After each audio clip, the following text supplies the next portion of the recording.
সুপ্রিয় শিক্ষার্থী, তোমরা থাম্বনেল দেখে অবশ্যই বুঝতে পারছো এবং টাইটেল দেখে অবশ্যই বুঝতে পারছো আমি আজকে কোন টপিকস নিয়ে তোমাদের সামনে আলোচনা করতে চলেছি।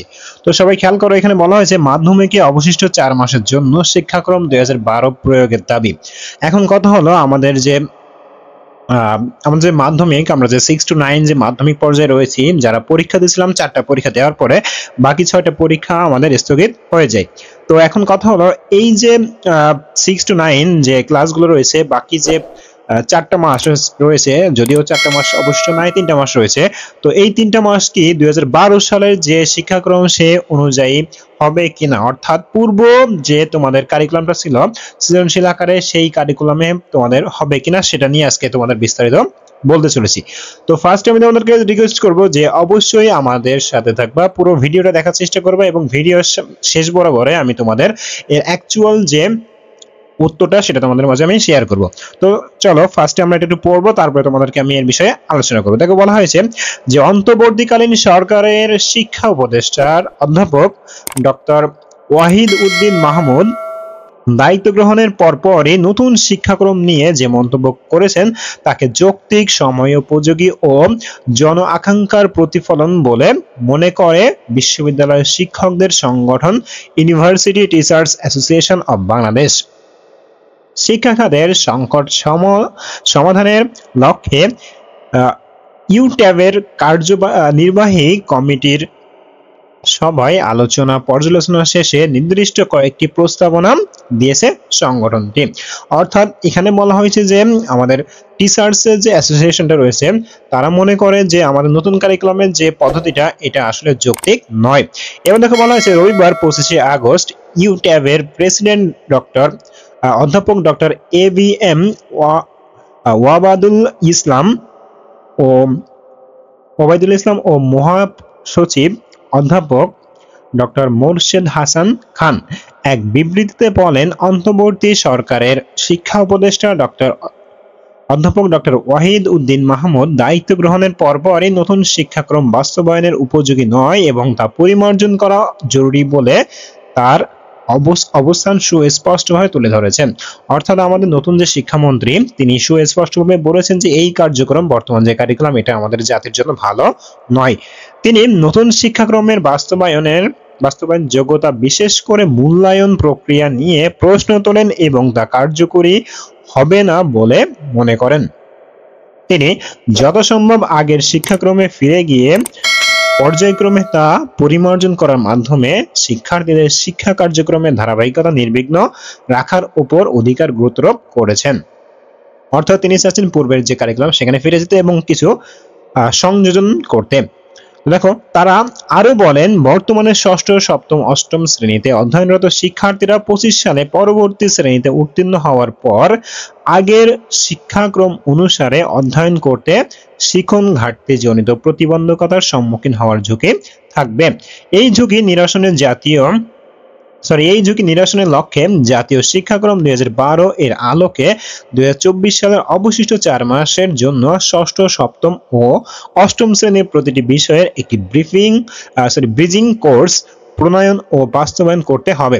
অর্থাৎ বলা হয়েছে আগামী বছরে যখন তারা 6, 7, 8 যখন পর্যায়ক্রমে পরের ক্লাসে উঠবে তখন কিন্তু এই যে নতুন যে কারিকুলাম এটা কিন্তু পুরাতন কারিকুলামের সাথে ব্যাঘাত সৃষ্টি করতে পারে।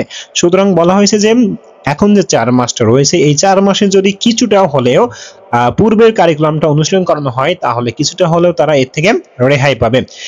এই ব্রিজিং কোর্সের মাধ্যমে শিক্ষার্থীরা পরবর্তী শ্রেণীর প্রয়োজনীয় বিষয়বস্তু সংশ্লিষ্ট শিখন যোগ্যতা অর্জনের সুযোগ তৈরি হবে। উল্লেখ্য থাকে যে এই 3 শ্রেণীর জন্য নতুন শিক্ষাক্রমের সামগ্রিক প্রক্রিয়া স্থগিত থাকবে।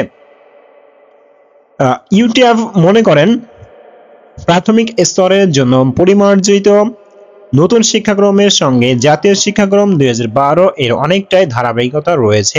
ফলে শুধু আগের মূল্যায়ন প্রক্রিয়া ফিরিয়ে এনে বর্তমানে শিক্ষাক্রম অব্যাহত রাখা যেতে পারে। 2025 সালের জন্য জাতীয় শিক্ষাক্রম 2012 অনুসারে প্রণীত পাঠ্যপুস্তক ছাপানো ও বিতরণ ব্যবস্থা করতে হবে। অতি সত্বর নতুন শিক্ষাক্রম প্রণয়ন কমিটি গঠনের মাধ্যমে 2026 সাল থেকে বাস্তবায়নযোগ্য শিক্ষাক্রম ও পাঠ্যপুস্তক প্রণয়নের পদক্ষেপ গ্রহণ করতে হবে। উপরোক্ত পদক্ষেপগুলো বাস্তবায়িত হলে ভুক্তভোগী শিক্ষার্থী, শিক্ষক ও অভিভাবকের মাঝে স্বস্তি ফিরে আসবেন। তারা বলেন ইউট্যাব শিক্ষা উপদেষ্টার এই মনোভাবের সঙ্গে একমত পোষণ করেছে এবং উপদেষ্টার এই বক্তব্যের বাংলাদেশের আপামর মানুষের দীর্ঘদিনের আকাঙ্ক্ষার প্রতিফলন ঘটেছে। এখানে বলা আবশ্যক, ইউট্যাব দীর্ঘদিন ধরে বিভিন্ন সভা, সেমিনার ও লেখালেখির মাধ্যমে নতুন শিক্ষাক্রমকে বাংলাদেশের প্রেক্ষাপটে অনুপযোগী বলে দাবি করে আসছে। এমনকি শিক্ষা খাতে ফ্যাসিস্ট আওয়ামী লীগের দুঃশাসন, অব্যবস্থাপনা সহ বিভিন্ন অন্যায়, দুর্নীতি ও নৈরাজ্যের বিরুদ্ধে প্রতিবাদে জানিয়েছে আসছে ইউট্যাব। নেতৃত্বদ্বয় বলেন, বর্তমান পরিস্থিতিতে শিক্ষা ব্যবস্থার বর্তমান সংকট থেকে উত্তরণের জন্য জরুরি ভিত্তিতে কিছু পদক্ষেপ গ্রহণ করা অত্যাবশ্যক। এক্ষেত্রে বর্তমান শিক্ষাবর্ষের শেষ 4 মাস 2025 শিক্ষাবর্ষের জন্য দুটি ভিন্ন পরিকল্পনা করা দরকার। বর্তমানে নবম শ্রেণীতে অধ্যয়নরত শিক্ষার্থীদের জন্য 2026 সালে এইচএসসি পরীক্ষা জাতীয় শিক্ষাক্রম 2012 অনুসারে গ্রহণ করা সমীচীন। এজন্য অতি বিলম্বে নবম শ্রেণীর শিক্ষার্থীদের বিজ্ঞান, মানবিক ও ব্যবসায় শিক্ষা বিভাগে ভাগ করা এবং জরুরি ভিত্তিতে তাদের জন্য জাতীয় শিক্ষাক্রম 2012 অনুসারে প্রণীত বই ছাপানো ও বিতরণের ব্যবস্থা করতে হবে। তো আশা করি তোমরা বুঝতে পারছো। দেখো, তারপর আমি তোমাদের আরো ক্লিয়ার করে দিচ্ছি।